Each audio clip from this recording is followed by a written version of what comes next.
IntegritySpas.com is your one-stop shop for all your leisure time needs. IntegritySpas.com features hot tubs, dartboards, and high-quality game tables at budget-friendly prices. Choose from ping pong tables, pool tables, foosball, or air hockey. If space is an issue, take a look at our swing-and-line ping pong, pool, and air hockey table that quickly and easily converts between all three games. IntegritySpas.com also offers a variety of spa and backyard accessories, including spa steps, chemicals, aromatherapy scents, cover lifts, backyard patio sets, and more.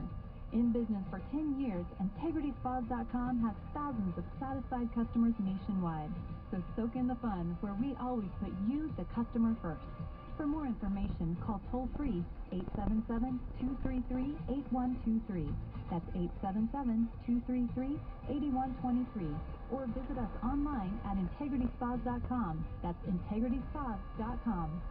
You've just stepped inside the garden tomb where Jesus rose from the dead. Hallelujah. Never in your life have you ever felt so close to him. What does it feel like to be baptized in the waters of the Jordan River? To walk to Golgotha where he died? Find out for yourself.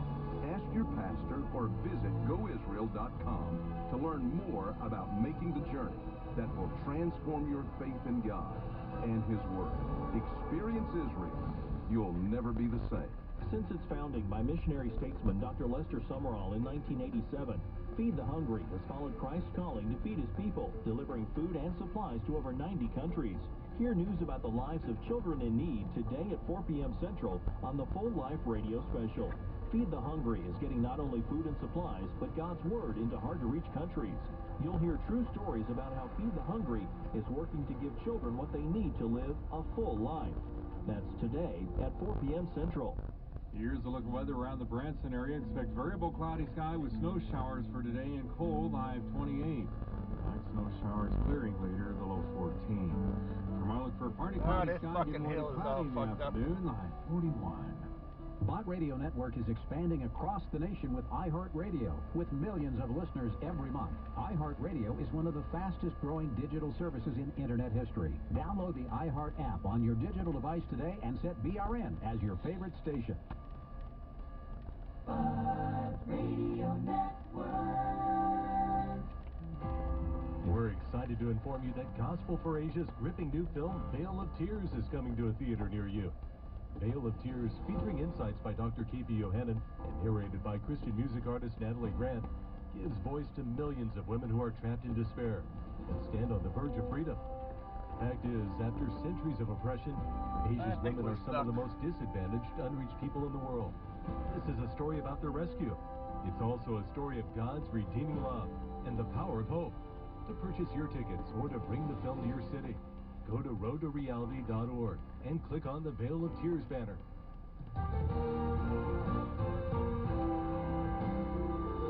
If you knew you had just a few days to live, no doubt you'd want to do what matters most to you. Many Christian leaders would agree that these are the last of the last days. Jesus is coming soon, and with that in mind, there's someone you need to get to know. Brother K.P. Yohannan believes wholeheartedly that getting to know the Lord is the most important thing that we can do in these few precious days that we have left. That's the emphasis of his message today, called The Sun is Setting. You know, in India, I think it's changing now, but when I was growing up, you know, we have these Indian offices. If you ever go to India, some government office, you will find the boss sitting in the room, and right outside his door there's a stool and a man sitting there doing nothing. He's apparently doing nothing. He just sits there, and all of a sudden inside the bell goes ding, ding, ding, and he jumps up. He goes in and he says, sir, what do you want me to do? What does he want? And he says, go and do it. And he goes and does it, and he comes and sits there again. I can't He's stop. not running around doing whatever he wants to do. He simply waits to hear what the boss says, and he does it. And I think this is kind of understanding Paul had.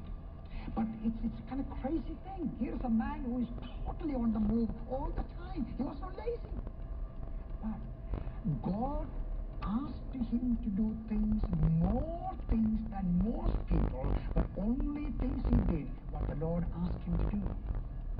He wants so bad go to Asia. But then he had ears to hear. Paul, I'm translating this in my language. I appreciate your passion for the lost. You are desperate to get this done. Those people need me so bad. But by the way, my plan is different. Lord, what do you want me to do? Turn around, go the opposite direction. You know why heaven is such a wonderful place? Angels are not running around doing whatever they want to do. Go ahead, fuckhead. Michael stands. Ass fucking hole. What you want me to do? He says, go and do this. And they have no agenda of their own. How long Jesus waited in heaven before coming to earth? At least 4,000 years. While the world was in such a horrible condition and a mess, it says, at the appointed time, the prophetic passage in Psalms, Lo, I come to do thy will, as it is written of me in the volumes.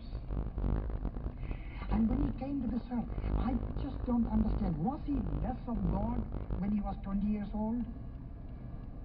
That he only became God after he was 30?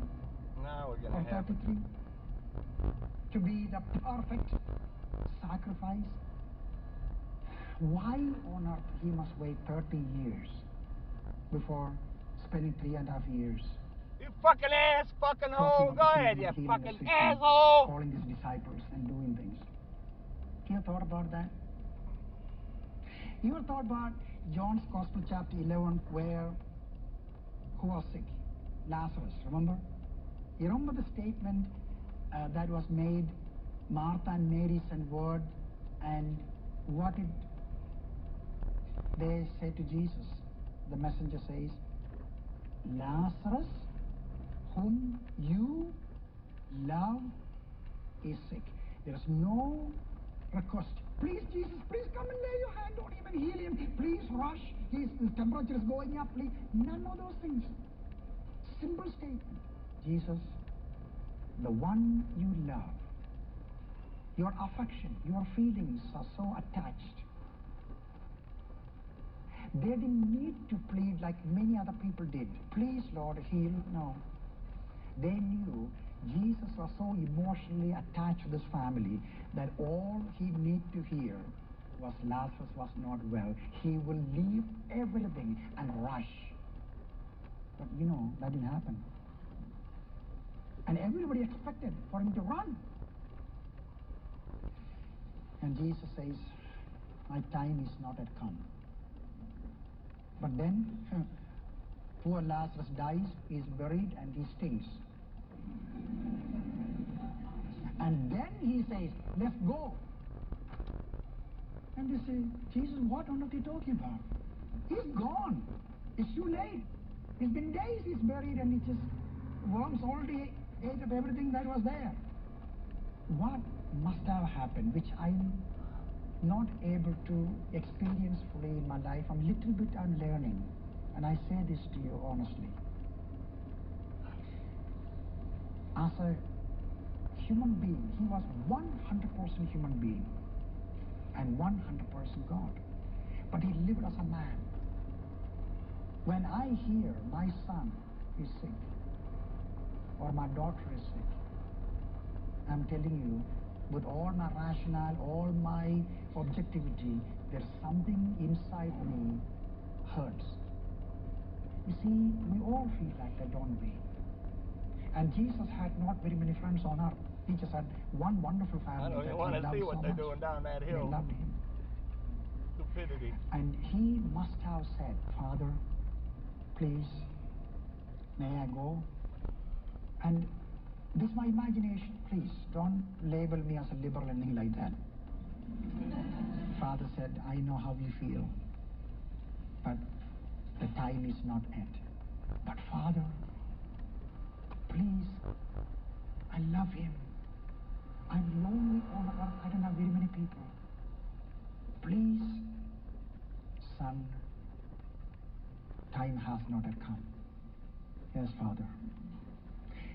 And